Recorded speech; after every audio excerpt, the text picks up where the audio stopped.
Medical ਦਾਖਲਾ ਪ੍ਰੀਖਿਆ NEET ਨੂੰ ਲੈ ਕੇ ਵਿਵਾਦ ਅਜੇ ਖਤਮ ਨਹੀਂ ਹੋਇਆ ਕਿ ਇਸ ਦੌਰਾਨ ਐਨਟੀਏ ਤੇ ਬੇਨਿਯਮੀਆਂ ਦਾ ਇੱਕ ਹੋਰ ਦਾਗ ਲੱਗ ਗਿਆ ਹੈ। 18 ਜੂਨ ਨੂੰ ਹੋਈ ਯੂਜੀਸੀ ਨੈਟ ਦੀ ਪ੍ਰੀਖਿਆ ਪੇਪਰ ਲੀਕ ਹੋਣ ਦੇ ਡਰ ਕਾਰਨ ਰੱਦ ਕਰ ਦਿੱਤੀ ਗਈ ਹੈ। ਸਰਕਾਰ ਇਸ ਮਾਮਲੇ ਦੀ ਸੀਬੀਆਈ ਤੋਂ ਜਾਂਚ ਕਰਵਾਏਗੀ। ਇੱਕ ਤੋਂ ਬਾਅਦ ਇੱਕ ਪੇਪਰ ਲੀਕ ਦੇ ਮਾਮਲਿਆਂ ਨੇ ਐਨਟੀਏ ਦੀ ਸਾਖ ਨੂੰ ਢਾਲ ਲਾਈ ਹੈ। ਇਸ ਦੇ ਨਾਲ ਹੀ ਵਿਰੋਧੀ ਧਿਰ ਨੇ ਵੀ ਸਰਕਾਰ ਨੂੰ ਘੇਰਨਾ ਸ਼ੁਰੂ ਕਰ ਦਿੱਤਾ ਹੈ। परंपरा तो भटकते हुए एनटीए ने इस बार 18 जून ਨੂੰ ਇੱਕ ਦਿਨ ਵਿੱਚ 2 ਸ਼ਿਫਟਾਂ ਦੇ ਵਿੱਚ यूजीसी ਨੈਟ ਪ੍ਰੀਖਿਆ ਕਰਵਾਈ।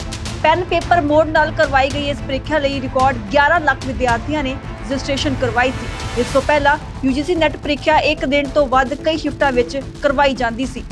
यूजीसी ਨੈਟ ਪ੍ਰੀਖਿਆ ਨੂੰ ਰੱਦ ਕਰਨ ਦੇ ਸਬੰਧ ਵਿੱਚ ਸਿੱਖਿਆ ਮੰਤਰਾਲੇ ਨੇ ਕਿਹਾ ਕਿ 19 ਜੂਨ ਨੂੰ यूजीसी ਨੂੰ ਗ੍ਰਹਿ ਮੰਤਰਾਲੇ ਹੇਠ ਆਉਂਦੇ ਭਾਰਤੀ ਸਾਈਬਰ ਕ੍ਰਾਈਮ ਕੋਆਰਡੀਨੇਸ਼ਨ ਸੈਂਟਰ ਦੇ national cyber crime threat analysis unit ਤੋਂ ਪ੍ਰੀਖਿਆ ਸੰਬੰਧੀ ਕੁਝ ਜਾਣਕਾਰੀ ਮਿਲੀ ਸੀ, ਜਿਸ ਤੋਂ ਪਹਿਲੇ ਨਜ਼ਰੀਏ ਵਿੱਚ ਪਤਾ ਲੱਗਦਾ ਹੈ ਕਿ ਪ੍ਰੀਖਿਆ ਦੀ ਨਿਰਪੱਖਤਾ ਨਾਲ ਸਮਝੌਤਾ ਕੀਤਾ ਗਿਆ। ਸਿੱਖਿਆ ਮੰਤਰਾਲੇ ਨੇ ਸੋਸ਼ਲ ਮੀਡੀਆ ਪਲੇਟਫਾਰਮ ਐਕਸ ਤੇ ਲਿਖਿਆ ਹੈ ਕਿ ਪ੍ਰੀਖਿਆ ਪ੍ਰਕਿਰਿਆ ਵਿੱਚ ਉੱਚ ਪੱਧਰੀ ਪਾਰਦਰਸ਼ਤਾ ਅਤੇ ਪਵਿੱਤਰਤਾ ਨੂੰ ਯਕੀਨੀ ਬਣਾਉਣ ਲਈ ਸਿੱਖਿਆ ਮੰਤਰਾਲੇ ਨੇ यूजीसी ਨੈਟ 2024 ਨੂੰ ਰੱਦ ਕਰਨ ਦਾ ਫੈਸਲਾ ਕੀਤਾ। ਪ੍ਰੀਖਿਆ ਦੁਬਾਰਾ ਕਰਵਾਈ ਜਾਵੇਗੀ। ਇਸ ਦੀ ਜਾਣਕਾਰੀ ਵੱਖਰੇ ਤੌਰ ਤੇ ਸਾਂਝੀ ਕੀਤੀ ਜਾਵੇਗੀ ਤੇ ਮਾਮਲੇ ਦੀ ਨਿਰਪੱਖ ਜਾਂਚ ਲਈ ਸੀਬੀਆਈ ਨੂੰ ਸੌਂਪ ਦਿੱਤਾ ਗਿਆ ਹੈ। ਮੈਡੀਕਲ ਦਾਖਲਾ ਪ੍ਰੀਖਿਆ ਨੀਟ ਨੂੰ ਲੈ ਕੇ ਵਿਵਾਦ ਅਜੇ ਖਤਮ ਨਹੀਂ ਹੋਇਆ ਕਿ ਇਸ ਦੌਰਾਨ ਐਨਟੀਏ ਤੇ ਬੇਨਿਯਮੀਆਂ ਦਾ ਇੱਕ ਹੋਰ ਦਾਗ ਲੱਗ ਗਿਆ ਹੈ। 18 ਜੂਨ ਨੂੰ ਹੋਈ यूजीसी ਨੈਟ ਦੀ ਪ੍ਰੀਖਿਆ ਪੇਪਰ ਲੀਕ ਹੋਣ ਦੇ ਡਰ ਕਾਰਨ ਰੱਦ ਕਰ ਦਿੱਤੀ ਗਈ ਹੈ। ਸਰਕਾਰ ਇਸ ਮਾਮਲੇ ਦੀ ਸੀਬੀਆਈ ਤੋਂ ਜਾਂਚ ਕਰਵਾਏਗੀ। ਇੱਕ ਤੋਂ ਬਾਅਦ ਇੱਕ ਪੇਪਰ ਲੀਕ ਦੇ ਮਾਮਲਿਆਂ ਨੇ ਐਨਟੀਏ ਦੀ ਸਾਖ ਨੂੰ ਢਾਲ ਲਾਈ ਹੈ। ਇਸ ਦੇ ਨਾਲ ਹੀ ਵਿਰੋਧੀ ਧਿਰ ਨੇ ਵੀ ਸਰਕਾਰ ਨੂੰ ਘੇਰਨਾ ਸ਼ੁਰੂ ਕਰ ਦਿੱਤਾ ਹੈ। परंपरा तो भटकते हुए एनटीए ने इस बार 18 जून ਨੂੰ ਇੱਕ ਦਿਨ ਵਿੱਚ 2 ਸ਼ਿਫਟਾਂ ਦੇ ਵਿੱਚ यूजीसी ਨੈਟ ਪ੍ਰੀਖਿਆ ਕਰਵਾਈ। ਪੈਨ ਪੇਪਰ ਮੋਡ ਨਾਲ ਕਰਵਾਈ ਗਈ ਇਸ ਪ੍ਰੀਖਿਆ ਲਈ ਰਿਕਾਰਡ 11 ਲੱਖ ਵਿਦਿਆਰਥੀਆਂ ਨੇ ਰਜਿਸਟ੍ਰੇਸ਼ਨ ਕਰਵਾਈ ਸੀ। ਇਸ ਤੋਂ ਪਹਿਲਾਂ यूजीसी ਨੈਟ ਪ੍ਰੀਖਿਆ ਇੱਕ ਦਿਨ ਤੋਂ ਵੱਧ ਕਈ ਸ਼ਿਫਟਾਂ ਵਿੱਚ ਕਰਵਾਈ ਜਾਂਦੀ ਸੀ।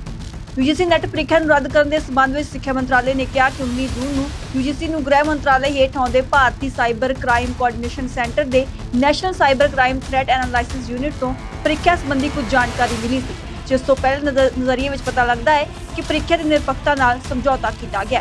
ਸਿੱਖਿਆ ਮੰਤਰਾਲੇ ਨੇ ਸੋਸ਼ਲ ਮੀਡੀਆ ਪਲੇਟਫਾਰਮ ਐਕਸ ਤੇ ਲਿਖਿਆ ਹੈ ਕਿ ਪ੍ਰੀਖਿਆ ਪ੍ਰਕਿਰਿਆ ਵਿੱਚ ਉੱਚ ਪੱਧਰੀ ਪਾਰਦਰਸ਼ਤਾ ਅਤੇ ਪਵਿੱਤਰਤਾ ਨੂੰ ਯਕੀਨੀ ਬਣਾਉਣ ਲਈ ਸਿੱਖਿਆ ਮੰਤਰਾਲੇ ਨੇ यूजीसी ਨੈਟ 2024 ਨੂੰ ਰੱਦ ਕਰਨ ਦਾ ਫੈਸਲਾ ਕੀਤਾ। ਪ੍ਰੀਖਿਆ ਦੁਬਾਰਾ ਕਰਵਾਈ ਜਾਵੇਗੀ। ਇਸ ਦੀ ਜਾਣਕਾਰੀ ਵੱਖਰੇ ਤੌਰ ਤੇ ਸਾਂਝੀ ਕੀਤੀ ਜਾਵੇਗੀ ਤੇ ਮਾਮਲੇ ਦੀ ਨਿਰਪੱਖ ਜਾਂਚ ਲਈ ਸੀਬੀਆਈ ਨੂੰ ਸੌਂਪ ਦਿੱਤਾ ਗਿਆ ਹੈ। ਮੈਡੀਕਲ ਦਾਖਲਾ ਪ੍ਰੀਖਿਆ ਨੀਟ ਨੂੰ ਲੈ ਕੇ ਵਿਵਾਦ ਅਜੇ ਖਤਮ ਨਹੀਂ ਹੋਇਆ ਕਿ ਇਸ ਦੌਰਾਨ ਐਨਟੀਏ ਤੇ ਬੇਨਿਯਮੀਆਂ ਦਾ ਇੱਕ ਹੋਰ ਦਾਗ ਲੱਗ ਗਿਆ ਹੈ।